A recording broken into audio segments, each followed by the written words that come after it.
Stove మీద కడాయి పెట్టుకొని దానిలో తగినంత నెయ్యి వేసుకుందాం ఫ్రెండ్స్. ఆ నెయ్యి హీట్ అయిన తర్వాత ముందుగా మనం డ్రై ఫ్రూట్స్ వేసి ఫ్రై చేసుకుందాం ఫ్రెండ్స్.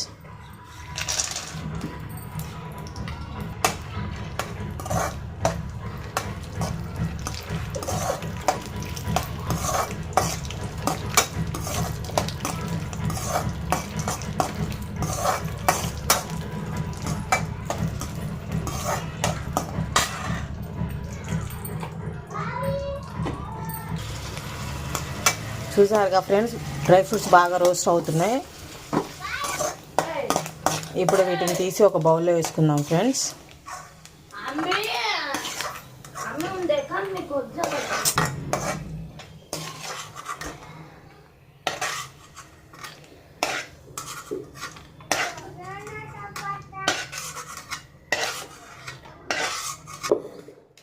ఇప్పుడు దీనిలో క్యారెట్ వేసి పచ్చివాసన పోయేంత వరకు వేయించుకుందాం ఫ్రెండ్స్.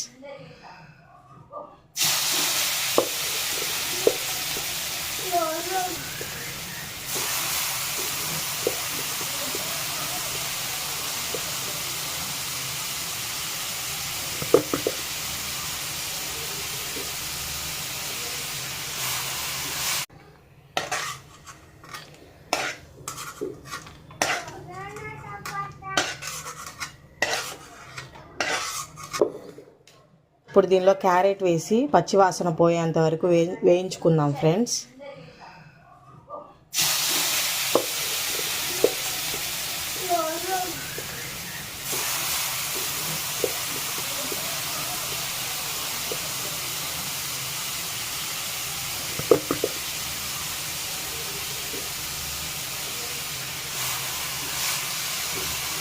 ఈ క్యారెట్ మొత్తం పచ్చివాసన పోయేంత వరకు ఫ్రై చేసుకుందాం ఫ్రెండ్స్.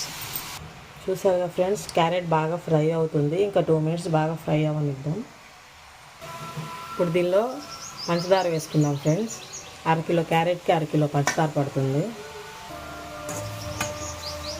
ఇది కొంచెం కొంచెం వేసుకుంటూ తిప్పుకుందాం ఫ్రెండ్స్. ఎంత పడుతుందో తెలియదు కదా. అది మన టేస్ట్కి సరిపడా. ఒక్కొక్కళ్ళు కొంచెం స్వీట్ ఎక్కువ తింటారు, ఒక్కొక్కళ్ళు కొంచెం తక్కువ తింటారు కదా ఫ్రెండ్స్. దాన్ని బట్టి వేసుకోవాలి. ఆల్రెడీ క్యారెట్ కొంచెం తీయగానే ఉంది. నేను 1/2 కిలో పంచదార వేసాను. నేను ఒకసారి కలుపుకుందాం.